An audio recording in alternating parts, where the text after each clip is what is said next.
Okay, everybody, this is Emar Sopertute, and welcome to another edition of Fighting Peaches.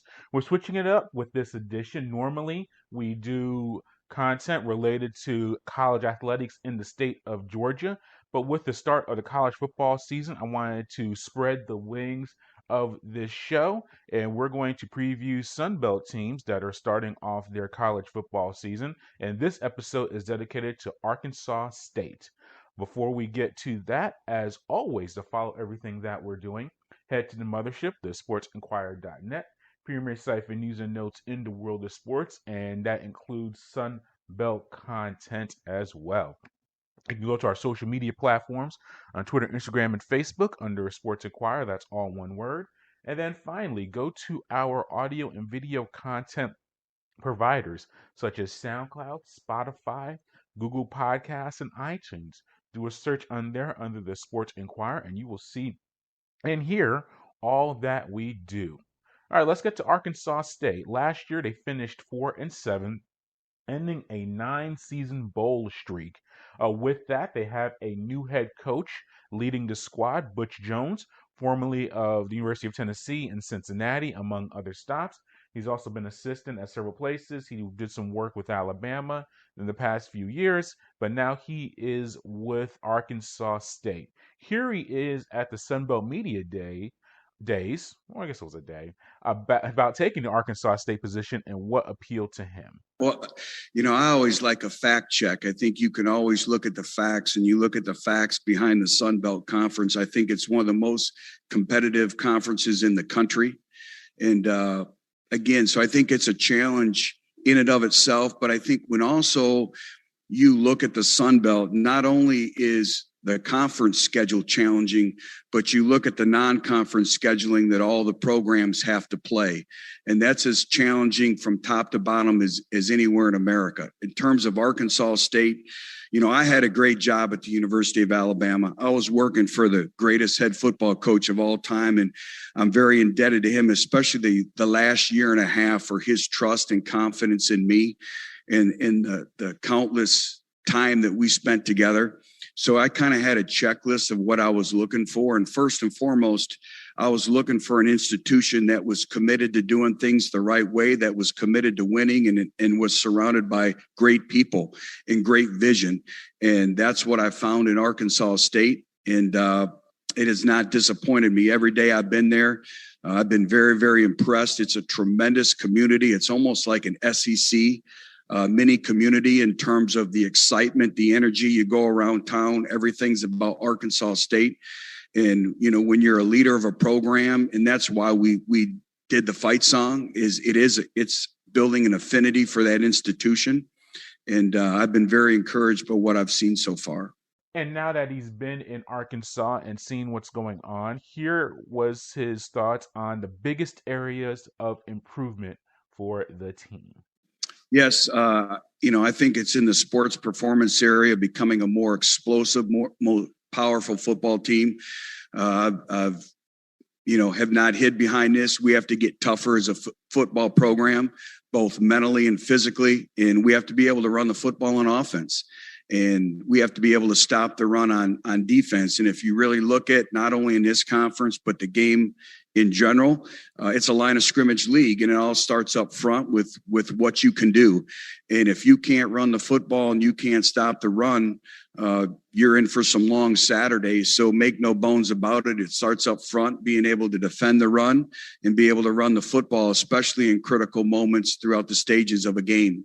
Now, the good news for Arkansas State is that they do return Lane Hatcher, who threw for more than 2,000 yards and had 19 touchdowns last season. The Wolves offense did lead the Sun Belt Conference in 40-plus yard plays in 2020 with 22. So they have explosive elements to their offense that they are bringing back. Dahu Green and Corey Rucker lead the strong group wide receivers. That'll be a big part of the team. Here is Jones on that offense and what elements it brings. Yeah, so I think, first of all, as a new coaching staff, it's imperative that we play to the strengths of our players. And that's very, very important. And, we're still defining that. But, everyone talks about balance, but really, we want to be able to throw the football. That's where we've had some success, but we have to run the football, mix it up with run action, play action, change the launch points, pretty much, the way you see the landscape of college football. But when you're dynamic with different personnel groupings and RPOs and play pass and run action and different run schemes, not only does that make you better as an offense, but it makes your defense better because they're able to see all the things that they need to defense on a daily basis in practice in order to be better. And then, I think, make no mistake about it, everywhere we've been, we've prided ourselves in special teams. And special teams are absolutely critical. We're going to invest in special teams. Every player in our program understands the value of special teams. And one of the things we talk about all the time within our program is hidden yardage and how that affects offense and defense. And that's why I use the term complementary football. All three of those phases have to be working together. And a big part of their offense as well will be the return of 4 starters on the offensive line, including Andre Harris Jr. We were able to speak with Andre about the transition to Butch Jones and what it means for the program. Things have worked out perfectly, honestly. Like, we've been completely bought in since day one. As soon as Coach Jones got here, we automatically knew what the deal was. We knew what was going to be expected, and Coach Jones laid it all out there, and we've been completely bought in ever since. And every day we've just been improving. Now, while the offensive side of things look really well for Arkansas State heading into this season, the defense does have areas of improvement and things it needs to work on. The Wolves gave up 37.2 points last season, and that included surrendering 6.3 yards per play, which was ninth in the conference. And they also were ninth in the conference in pass efficiency defense. So they have to really clean that up. They do return sophomore defensive end TW Ayers, who had 35 tackles and 4 sacks last season. So he'll be looked at to be a major contributor on that side of the ball as far as being a big player in the front seven. Here he is on the transition to Butch Jones as the head coach. I think coming off the season we had last year made everybody a lot more willing to kind of accept some change and dive into the whole mindset that Coach Jones has brought to this team and the persona we're trying to replicate, and just people know the results we want and what it's going to take to get that result. So we're willing to do whatever it takes. And he also spoke with us about the looking to improve the team's defense and what they have to do better to give up less points this season. We just need to come up with a completely new level of physicality and intensity. We've really been emphasizing getting 11 guys to the ball, playing an extremely fast and physical style of play on defense. Really bringing the pressure and just making it hard on offenses and playing with a lot of energy. And that's what our main emphasis is going into this year in this training camp. Now, Arkansas State has a unique schedule this year. They open at home against they have a winning situation there against Central Arkansas, but then they host Memphis on the road and go on the road to Tulsa and Washington.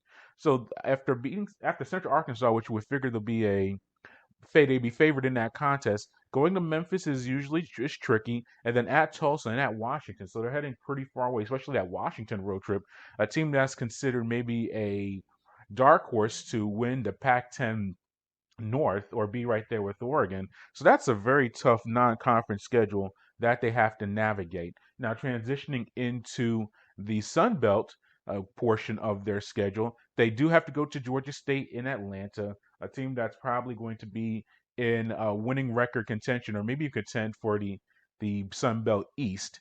They host Appalachian State, and actually they're probably the 3 top teams in the Sun Belt preseason that you're looking at: Appalachian State, Coastal Carolina, and Louisiana. Arkansas State hosts all 3 of those teams.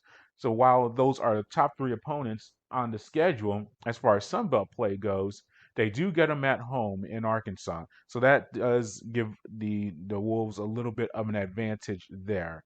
Final thoughts on Arkansas State. It's going to be a rebuilding process, especially on the defensive end.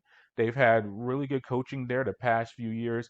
Butch Jones is a competent head coach. We've seen him at major programs, and he has rebuilt programs. He was, including at Cincinnati, he did a very good job there. So he's been in this scenario where he has to come in and clean things up. And he talked about that during the media days about this rebuilding process. I think again, it's what I spoke about in terms of your culture. That was first and foremost, and there's so much that goes into it. It's a word I think that's overused, that's widely used, and it's very misunderstood. But it's the way you're going to conduct your business every single day. It's everyone buying into the process of being the best version of themselves every single day. It's a culture of accountability. You're accountable to yourself, your family, but to your teammates. And then I think it's a mindset of, why can't we build the best college football program in America?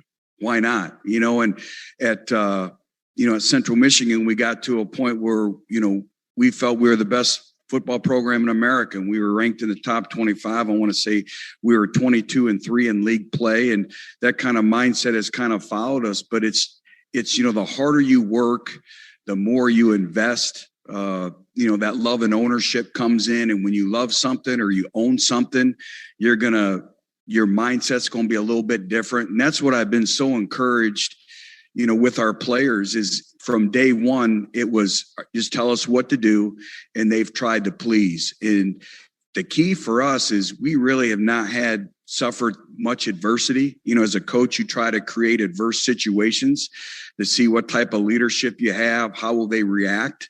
But we really haven't had a lot of things in terms of adversity. So going to training camp, how can we handle the daily grind of practice 8, 9, 10? How can we handle when, the injury bug sets in? All those things is going to be critical in how we handle. And these two individuals have really provided stability and leadership in that aspect, and we expect more. And like I said, it's been exciting to see our players grow and develop. It's like when we got the job, we had everybody scanned, we had their body composition. And I think it's a byproduct of a year of not training, but we had a number of individuals that were over 40% body fat. And so we challenged them. We set up diets. We invested in nutrition. We meet with our players as a sports performance staff every 2 weeks. And if they're not improving, we're trying to figure out why we're not seeing the results that we need. So it's part of that accountability. But really, our players from day one have really, really been remarkable. And I think that they understand what it is to represent Arkansas State, and they understand the brand that we're building and the brand that we have. So if you're looking at Arkansas State, they have potential to have a winning record and become a bowl eligible team. But as far as competing for the Sun Belt Conference Championship, and that includes being better than Louisiana on that western side of the conference, that may be a little bit too much to ask for. But a winning record and a bowl appearance is not out of the realm. All right, thanks for listening to our preview of the Arkansas State football team in Fighting Peaches. As always, to follow everything that we do, head to the mothership to sportsinquirer.net. You can go to our social media platforms on Twitter, Instagram, and Facebook under the Sports Inquirer. And then finally, subscribe to us on YouTube, SoundCloud, Spotify, Google Podcasts, and iTunes under the Sports Inquirer. Until next time, good fight, good night, and be safe.